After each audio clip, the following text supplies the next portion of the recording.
Hi, welcome to Finding the Word. It's Melanie Brown, and this is the part 2 that I was telling you about for the word flowers. It has to do with the conversation that I was having with Mr. Jim Blue. And this is because I had gone by. My father had asked me to stop by, and I went by to introduce myself. And he was having a conversation with me about how my father has impacted his life, the ways that he has blessed him. And so during that conversation, I was hearing the word flowers. You know how everybody talks about giving people their flowers while they can still smell them. It resonated with me because I do know my father is getting up in age, and he had impacted him in ways that really blessed him. And so I was listening to him talk about it. I couldn't help but think about what people have to say about that. Have you had an opportunity to tell him the ways that he has blessed you? Have you shared these things with him? I think it's important to do so. Life is short, and a lot of people that were alive in 2025 did not make it into 2026. And so we want to take the time while we can to share with others how they have blessed our lives and the ways that they have impacted us. And so during that conversation with the words flowers coming up, I found a couple of scriptures, and then I'm going to read the scriptures and then play what Mr. Jim Blue wanted to say to my father. The first scripture is Luke 12:27. I'm going to read through 34. Consider how the wildflowers grow. They do not labor or spin. Yet I tell you, not even Solomon in all his splendor was dressed like one of these. If that is how God clothes the grass of the field, which is here today and tomorrow is thrown into the fire, how much more will he clothe you? You of little faith. And do not set your heart on what you will eat or drink. Do not worry about it. For the pagan world runs after all such things, and your Father knows that you need them. But seek his kingdom, and these things will be given to you as well. Do not be afraid, little flock, for your Father has been pleased to give you the kingdom. Sell your possessions and give to the poor. Provide purses for yourselves that will not wear out, a treasure in heaven that will never fail, where no thief comes near, no moth destroys. For where your treasure is, there your heart will be also. The flowers in the field are cared for. They are here today and gone tomorrow. But then how much more is he going to take care of us? That is such little faith to believe he will not. And so we can't set our heart on the things that are of this world. We can't be all worried about it. What are we going to eat? What are we going to drink? What are we going to do?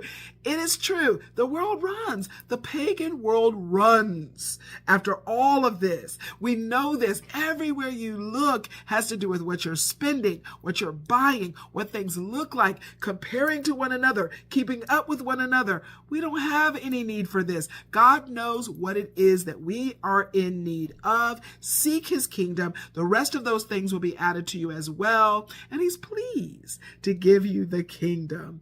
We have to provide for the poor. The first priority is those in need, not storing up treasures where the rust is, where the moth destroys. Where our treasure is, our heart is there also. We know this. If you got it all stacked up in the bank, if it's all in certain investments and things, that's what you're staring at. That's what you're watching for. That's what you're concerned about. And that is where your heart is. So we want to make sure that we are putting all of our treasures are stored up in the kingdom of God so that our heart is there with the Lord in longing for that reunion.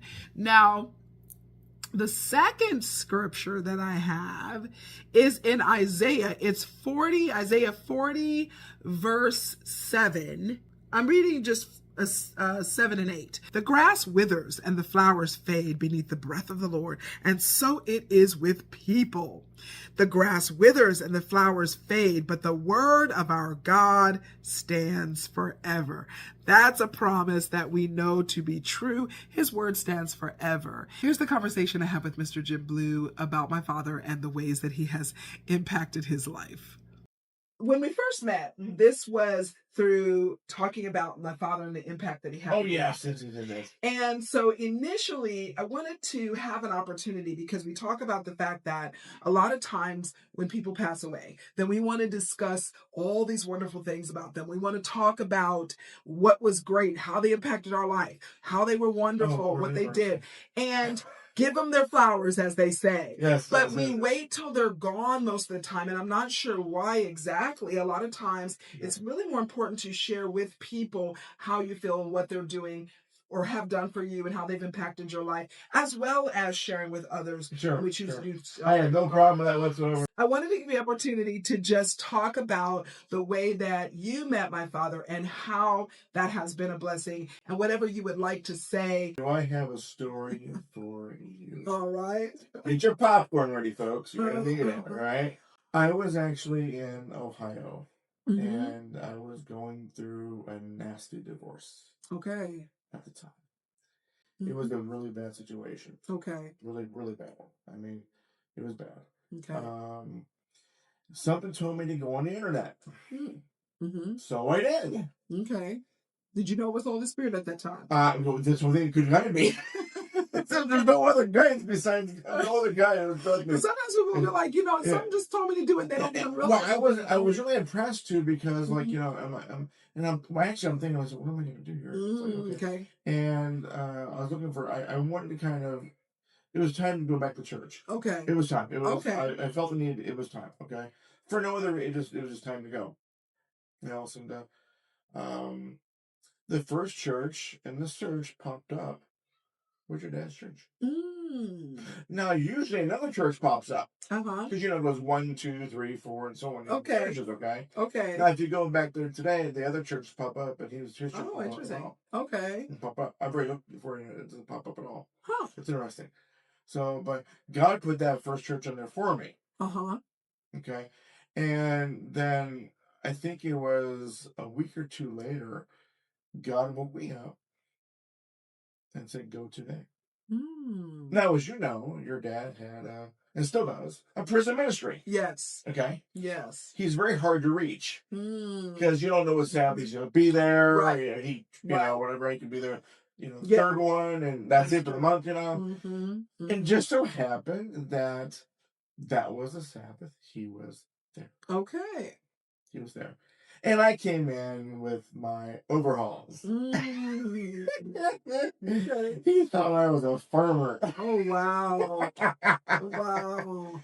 So we were talking. We talked for about 5 hours that day. Whoa. And we literally went at the church, right there. At the church, yeah. He just started talking and I just basically poured it out. The Lord said pour. So I did. Now, I didn't know him. Wow. I didn't know him. Okay. That was your first day meeting. Yep. So I was just told, the Lord told me, he said, you have to meet someone there. So I was like, oh my goodness. And so I was like, okay. So, and then all of a sudden, I got a name, and of course, Mitchell Welsh, I'm like, okay. So I got to get, okay. So, and I didn't see, because I think he was running something, he was running a little late that day, I think. Okay. He wasn't like, on time, because that's not church work, Yeah. He was like an hour or two later on and everything else. And this one lady, so yeah, he's here now. Okay. Let's talk to him. So, wow. I'll tell you, I remember he was the most kind, loving soul ever met. Now, keep in mind, this is your church. I'm gonna talk to Cookie. Yeah. Okay. Okay. All right. That's all I'm gonna say. All right. All I'm gonna say. All right. So you can definitely pick the other crowd. No problem at all. Yeah. No worries there at all. With overalls and to boot. With overalls. It's really well. Countryman. Yeah. Delaware. It's okay. And Delaware is a town like that, but they come to church.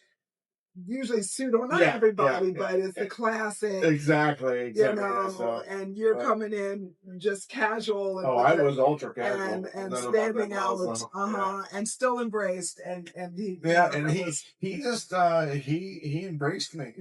He did. Okay. He did. And even to this day, we still talk about that once in a while, how we met. But yeah, he was the one that told him the story, what happened and whatnot, and just the most loving, caring person. I mean, he's my mentor, he's my best friend, and I love him dearly. I mean, without him, I would not be here today. There is just I wouldn't have survived that element. Wow. There's just no way. Okay. No way. And he knows what that is. I'm not gonna get into it depth at all, but it was But you were bad. in a place of despair. It was deep despair. Yeah. It was deep, Yeah. real deep. I love him dearly and doing the world for him. And over the years, I mean, he's always been there for me. He's never questioned me. Wow. He never has. Yeah. He's never questioned me. Mercy. But even when it came to certain things, whatever else, monetarily, he never questioned it. He never questioned me. Never did. Yeah. Most people will give you the very judgmental, the right act, and yes, okay, we can do this or for this or for this for yeah. None of that was not him. Wow, that was not him at all. Yeah, I know what you're talking about. It's classic for people. Yeah, to do he's so. just an amazing person, and also went out to. I feel like that what I hear and what is the blessing here to pull from it for all of us, and what we can live by and make changes in is how we show up for each other. That there should be a grace and a mercy that we have for one another to truly be able to listen as well. This is a thing now. It's a lost art. You can be wanting to pour your heart out, looking for someone, and people have trouble just having the ability to listen to you, just simply to listen. And it sounds like you were heard, and which gives value to each of us when we are heard. Yeah. And so that is a word there for us all to be sure that we're listening and looking for others. There was no judgment when you were mad. There wasn't well, you need to go over to this church. There was people that looked more like you do. Because and we're not at all supposed to be that way, but sadly, very sadly, that is a reality where people do not feel welcome. If everyone does not look the way they look, that's not what Christ has asked us to do. He's not called us to be that way. Our hearts should be bound. We should be able to sit and listen to one another and love one another and talk with one another regardless. And then also, like you said, through the years, there's a dependability that I'm hearing that gives us a lesson in that there's a consistency to our love that we should have for one another, that we need to, it should not be here and there and, patchy where it's not dependable, but that you can count on it. We need to show up and be consistent. The love that God shows through us, or that he gives to us, that we're able to share with others, is going to have that type of consistency and ability. And we're only able to do so, I think, through God's love that dwells within us. And consistency is the big key there, too, because so many people kind of skip around that there, and you're done now. But the consistency would be, because we're human beings, we need to have consistency. Yeah. It's like teaching a class. I'm a professor, and I don't just teach one class, I got to teach it for the entire quarter. If I just taught one thing just for one day and then tested the end of the quarter, that wouldn't work. You need that consistency every time to build the building blocks. Yeah, it builds. And a lot of people, no matter what, you're learning and growing, and someone has to teach you, whether you like it or not. That's a word there for us, that we need to be consistent in the way that we treat one another. We need to show up, and not just the first or second time, not grow weary in our well doing, and because we can start off.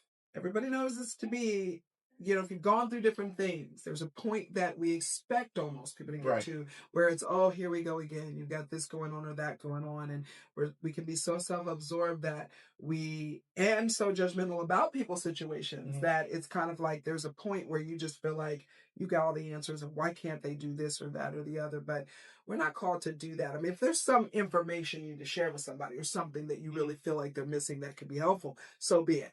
But in general, you don't always know, because we know what Job walked through, and we know that responses that he had and what he went through in that as well. We don't know what people are going through in terms of why or how it's orchestrated, or what part God is really teaching all of us in their situation. So there's, something to be said there about that we need to watch how we respond to people, and just be thankful for the opportunity to show up for them, to be consistent, to love, to be a friend. And we can really only be that true friend with the love of God. Yeah. He actually listened. I remember him just sitting there, because we were actually in the back of the church, where the pulpit's at, just basically sitting there. He was just listening. Just listening. They didn't say anything for almost like an hour or so. Wow. Just listening to me. And you were really needing that at that time. Yeah. And that's when that's when the connection just it just gelled. And that's such a gift too. That, in talking about this, that how he sets us up with divine appointments with people, how he brings people in our lives. They're coming. We don't even know sometimes that these appointments are coming and what that's going to mean for us down the road. You're sitting here now from a relationship 15 years ago that he knew already was going to be necessary. I see the same thing in my life with friends that I've met way a long time ago, and see such a blessing even later that you didn't even see coming, that they can, be used for. And God's faithful that way to bring people in our lives. And I appreciate how that, that care, knowing we need someone to listen. Yes, he's always there. People will say, just pray about it, talk to the Lord about it. And that is right. But he also cares enough to give us that human being that can sit there in front of us and be there for us while we're here on earth. And that's a special. We need an active engagement. Yes, that's a gift. Lot. That's a gift. And being listened to gives us the opportunity to really know how that matters. And a lot of times what we're walking through is teaching us, like we were talking about earlier, it's teaching us so that when the time comes, we're able to then pass on that blessing that was given to us to someone else. And most of the things that we go through and learn are indeed for others, not even always for ourselves. There's so many things to be thankful for. That's it. We're not perfect. No, none of us. But, we got to keep on striving to strive daily. So glad to get an opportunity to talk with you, and for you to have an opportunity to say to my father that you appreciate him while he is living. Yes, I love you, bro. This conversation's for you while you're living. Yes. We have to do more of that. We have to have more opportunities that we take for people while they're here to hear from us that we appreciate them, that we love them, and that we thank God for putting them in our lives and being deliberate about that. If there is someone in your life that you have not taken the time, or multiple people that maybe you haven't taken the time recently to tell them how much they mean to you or how they've impacted your life, take the time to do so while you can. We need to be more mindful to make sure that we are letting people know the ways that they bless our lives, and that we are giving them their flowers while they can still smell them. Don't forget to find the word. I will see you tomorrow.